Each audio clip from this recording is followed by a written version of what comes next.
TOMTV bu meng tabiriba pumnamapu taram nokcheri ngasi adongki damakta khudol tamjagadoiba promising star gi guest Miss Manipur Queen for Transwoman Kishan Sairem khudol tamjage ahamamakta da TOMTV maikei degi Kishan bu taram nokcheri thagachari yam nungaije Kishan hoi so sib hodok chaboina Kishan gi pokna famlamdam ichinaw kya sui haibna singbedo hana khangjage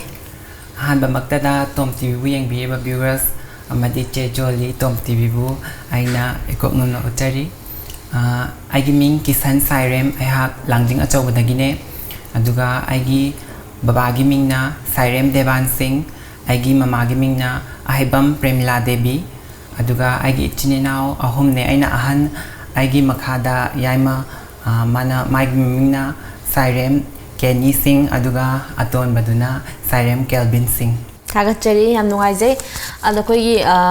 Kishan ji uzaba matamda adu ki mating ningthi jai fajai koi taseng na koi se uzaba da kawe kanano haibase nupi da nupi ma na ui ado yam nungaije ado ngasi akhoi na title se phangbirakpa matamda kari phaubi habdiso hana phangdokpi yam harawe smaina aina Miss Manipur Queen gi title phangjarakpase habadi mamangda su myam thoksagre aduda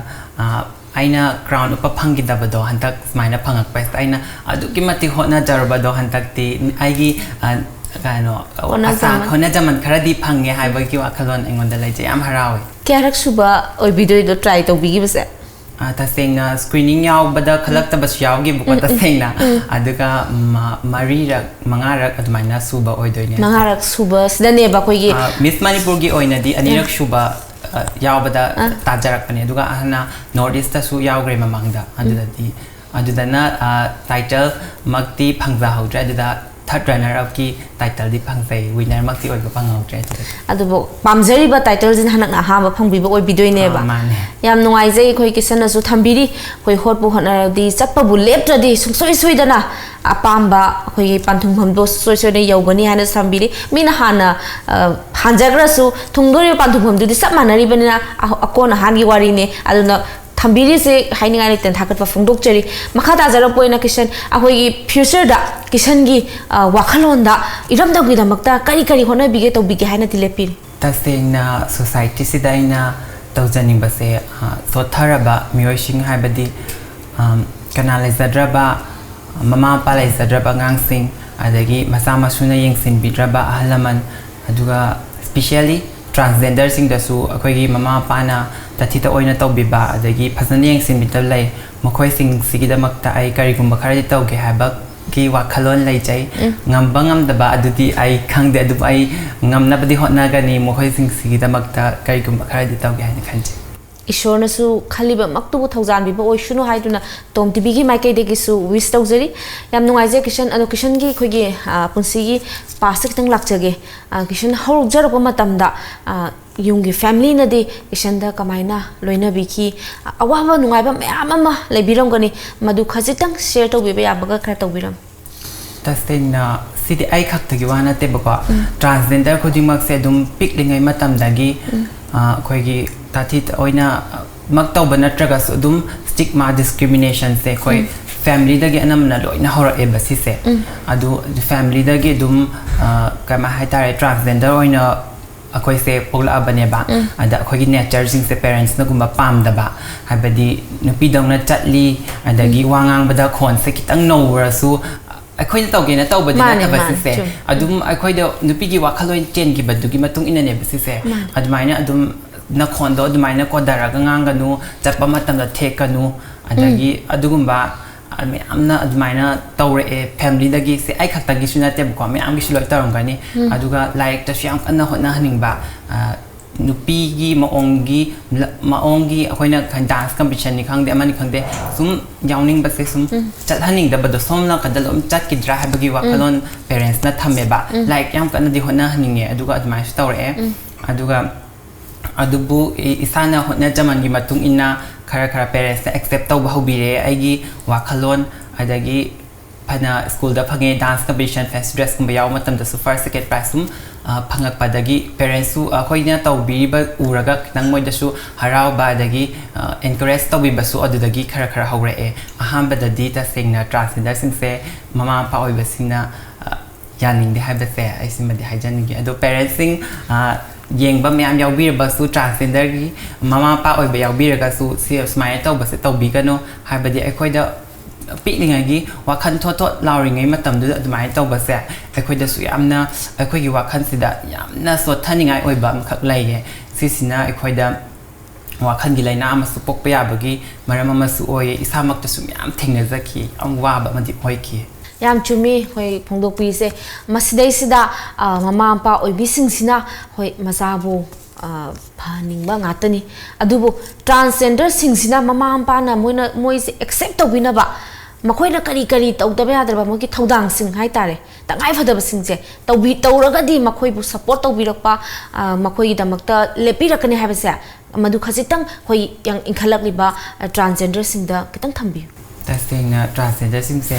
family dai di horok toine ba dum mama pa na support to rege transgender sing su dum yagani adagi transgender sing na mama pa na haiba illegal so dum support to rakani haiba sigi thazaba de ingon da lai aduna transgender sing na huzik parents na yade haidana hekta aran balambi da chatpa masi tawbi kanu parents na yana ba aphabarom da kai afaba thabak tawraga parents na yagani haiba sumo wakhalon puthokpiu adu natadana parents na yadre ai phattabarom da chatkrage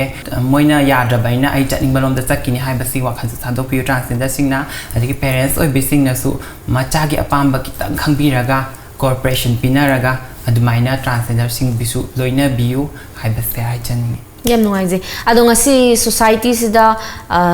kari kari di haibining ba mamdi lambi chatpada khotpada nungai taba hurt toba wai ga haibiraba thengna bi kiba sungsoi sone yaubiram godra haina khanje makhoi singsida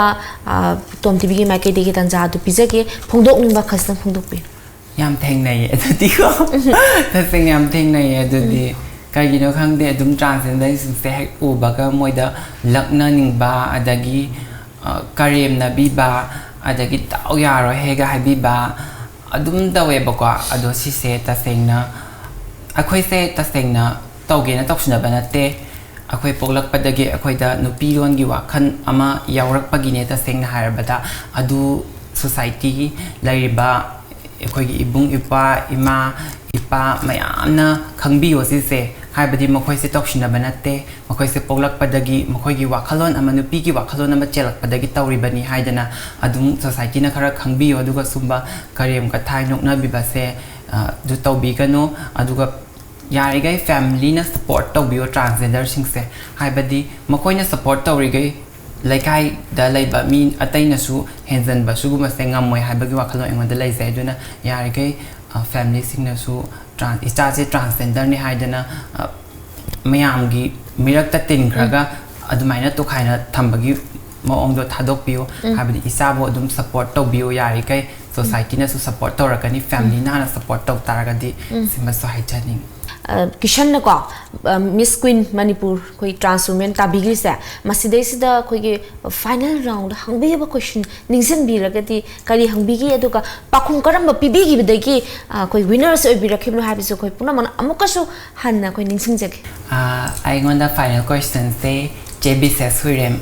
ma tai adaman hangak pase transgender sing da thok pa thodo habiti aigi pusi khongloi ga da partner siga aiga pusi chupa omor oiraga laikibado pambra natragana transgender singa aigi imanabi sing transgender singa matam khara khak leiramaga pusi loi kibado adu pambra haiba ada aina khom kiba question se answer se sorry answer se tasingna aigi mota aigi hazo harbadi aigi transgender ichi now sing siga laibas ne hena pame maramdi piklingai de ge hauna transgender ase society na samaj na family na atuki matik hanthana ubi masi hanthana ubidana ba transgenders aigi sister singsiga punna laimina duna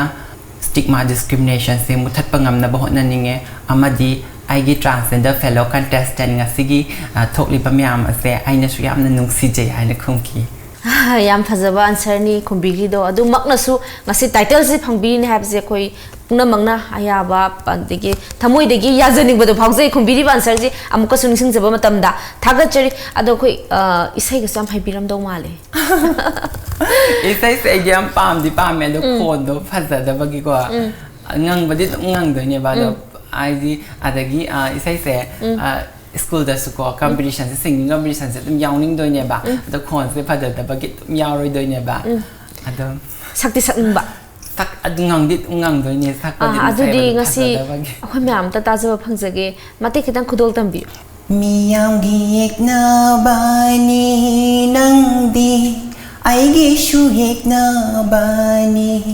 ꯅꯪꯗꯤ ꯋꯥꯍꯪ ꯈꯔꯒꯤꯗꯃꯛꯇ ꯂꯦꯞꯈꯤꯕꯅꯤ ꯅꯃꯥꯡꯃꯛꯇꯗ ꯄꯥꯎꯈꯨꯝ ꯇꯃꯛ ꯄꯤꯌꯨ ꯍꯥꯏꯔꯒ ꯀꯔꯤꯒꯤ ꯊꯃꯣꯏꯁꯨ ꯄꯤꯔꯛꯄ ꯑꯁꯨꯝꯅ ꯑꯩꯕꯨ ꯄꯥꯎꯊꯣꯛꯅꯕꯔꯥ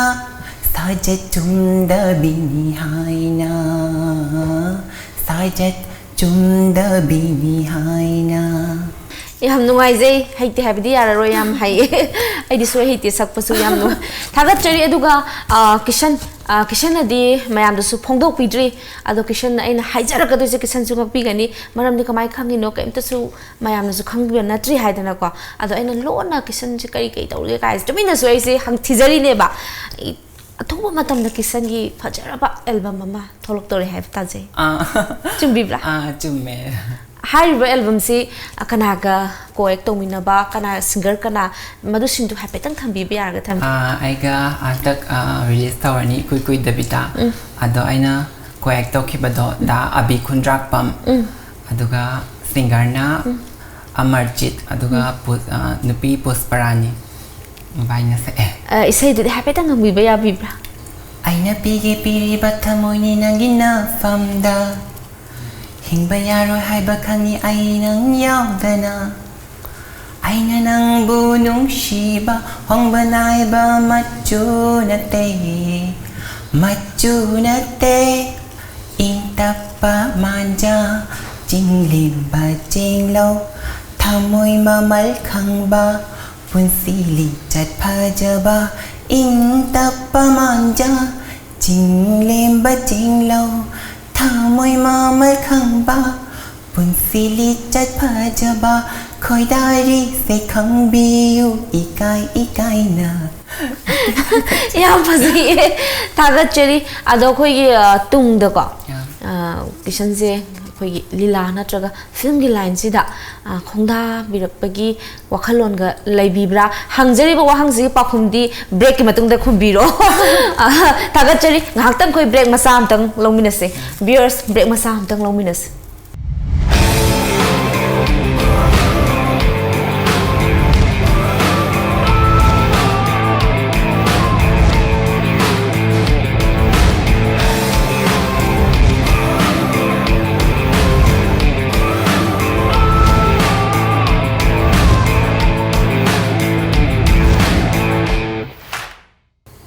break की मतुंगदा तराम नमो ओक्चरी ngasai khoi pakhumji khoi viewers sing sungsoi soi na khawang na ngai leijaram ga dori bane Kishan je lilarom da changbirak ka dori bra natraga film da kai kai makhal gi mayam sida ado answer je khoi mayam na pamjari se oi big drive ni nik lawe am da khumbirak pi ta thing na acting di ai di kya di haite ba ko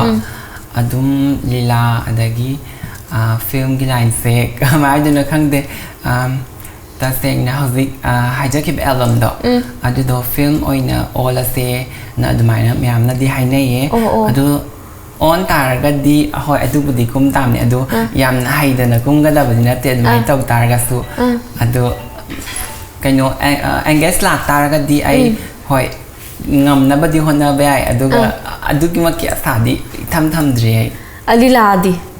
lila su haibi rak taraga di dum nungai jai ado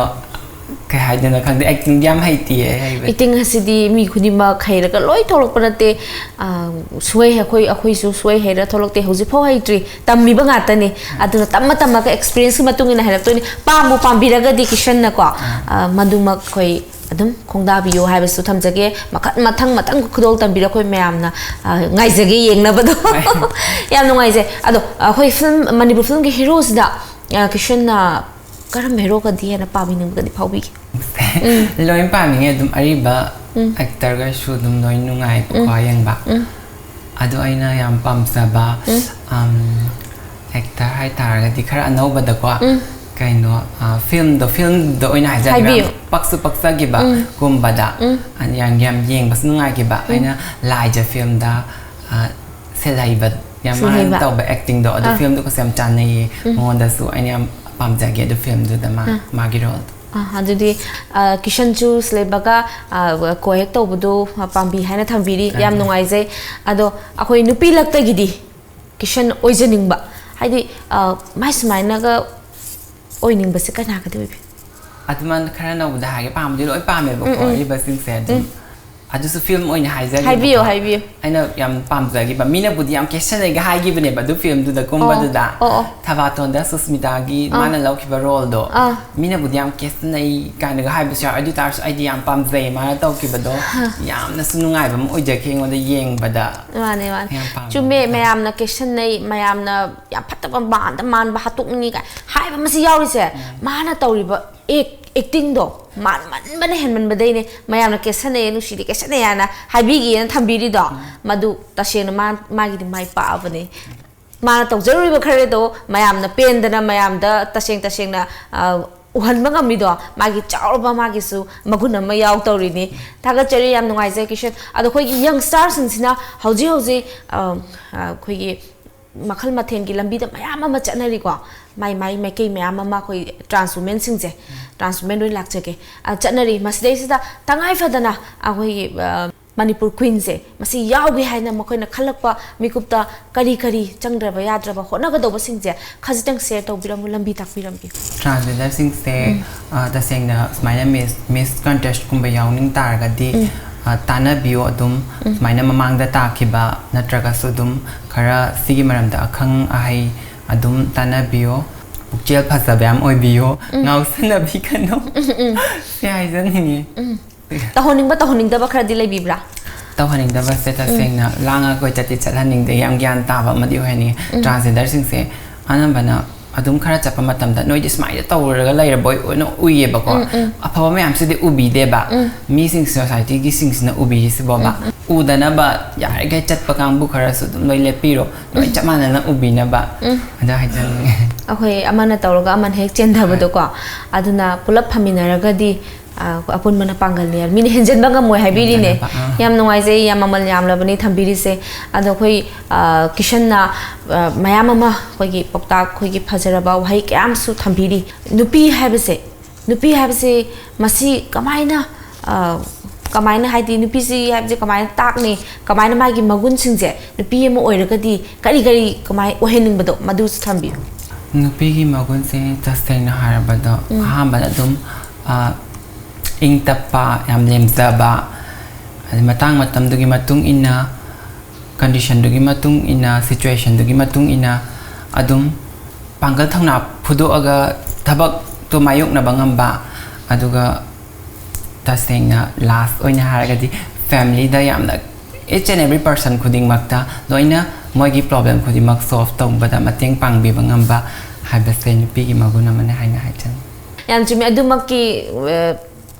madumak ne bakhoi Kishan na su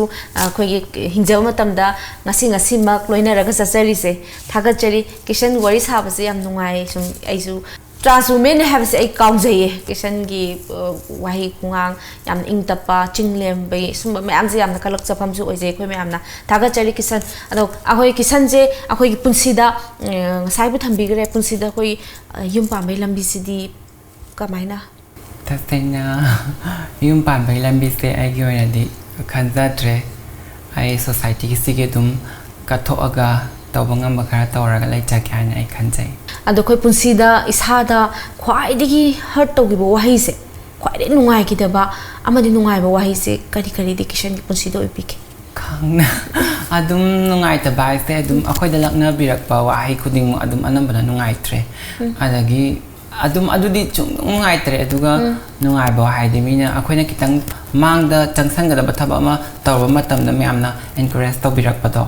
adu wahai ma cham tang or su kitang hai birak pado adu maina bu hai ba nungai le aduga ama akhoida transgender kaina lakna rak pa kemta lai tabana trasu adum kitang do su lakna rak pado adu mai to birak am nungai ti yam nungai je iram dam Manipur nushi ba hai sibu karai ba ko boge Kishan gi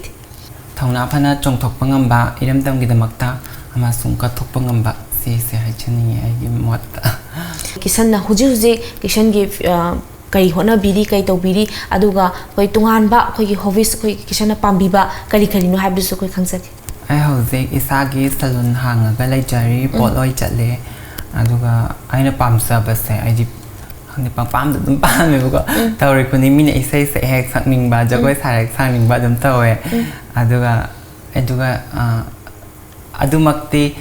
tawbadi ngamde bako aduga ai salon se adum sena jaraga adumai laijari hosi ki oina adu Kishan gidi isai sakpasu haide mayam sanari bodo dum pupam na pami ana haibiri yam nungai jai adu Kishan akoi gi mungse akakna bo ojabani na matam su tension lakpa khangning ba wang sina mayam ma sitharaga leija hobodore hoi mathangi tanja sabada amu unazabagi ayabada bibirak piyu ko